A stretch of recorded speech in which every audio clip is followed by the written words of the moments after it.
और कनाडा में आम जनता आग बबूला है। सड़क पर उतरकर दिखाया जा रहा है ये गुस्सा उस उपनिवेश काल की महारानियों के खिलाफ जिन्हें ना तो मौजूदा पीढ़ी ने देखा है ना ही उनके बारे में कोई खास कहानी सुनी होगी। तो सवाल यह है कि एक सदी से ज्यादा वक्त गुजरने के बाद आखिर ये गुस्सा लोगों में घर क्यों कर गया? इसका जवाब विस्तार से इस रिपोर्ट में देखिए। लेकिन इसे देखने से पहले इतना जरूर जान लीजिए कि कनाडा के लोगों ने उस पीड़ा को महसूस कर लिया है जो उपनिवेश काल की यातनाओं में महसूस हुई होगी। ये रिपोर्ट देखिए। सम्मान देने के लिए जिनके प्रतिमा को उनकी स्मृति के तौर पर संजोया गया, उन्हीं स्मृतियों पर फूटा गुस्सा। सदी से ज्यादा पुरानी उस अमानवीयता की टीस को वर्तमान में महसूस किया गया और ठीक वैसा ही सलूक हुआ जैसा आजादी के लिए लड़ने वालों ने उपनिवेश के दौर में किया था। ये तस्वीर कनाडा की और गुस्से में लोग जिसे बेरहमी से गिरा रहे हैं वो है महारानी विक्टोरिया और महारानी एलिजाबेथ की स्मृति में लगाई गई मूर्ति। लेकिन सवाल ये कि आखिर इतने सालों के बाद इतना गुस्सा क्यों? क्या इतिहास का सिरा खोला जा रहा है या कनाडा ने दुश्मनी की नई पृष्ठभूमि तैयार की?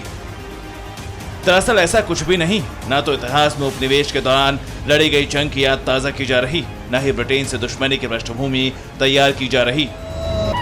ये गुस्सा मौजूदा वक्त का है और इसके पीछे है वो कब्र जिनमें सैकड़ों बच्चों के अवशेष पाए गए। और जब इन कब्रों और अवशेषों को लेकर इतिहास खंगाला गया तो लोगों का गुस्सा फूट गया। हर शख्स अतीत में हुए जुल्म को महसूस करके बेकाबू हो गया। आखिर ऐसा क्या हुआ, आप भी जानिए।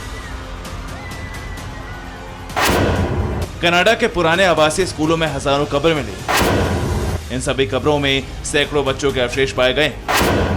इतिहास खंगालने पर पता चला कि बच्चों पर क्रूरता हुई। स्कूल बच्चों को उनके परिवार से जबरन अलग करते थे। इन स्कूलों में बच्चे कुपोषण के शिकार होकर बिलखते थे। स्कूलों में बच्चों का हर तरह से शोषण किया जाता था।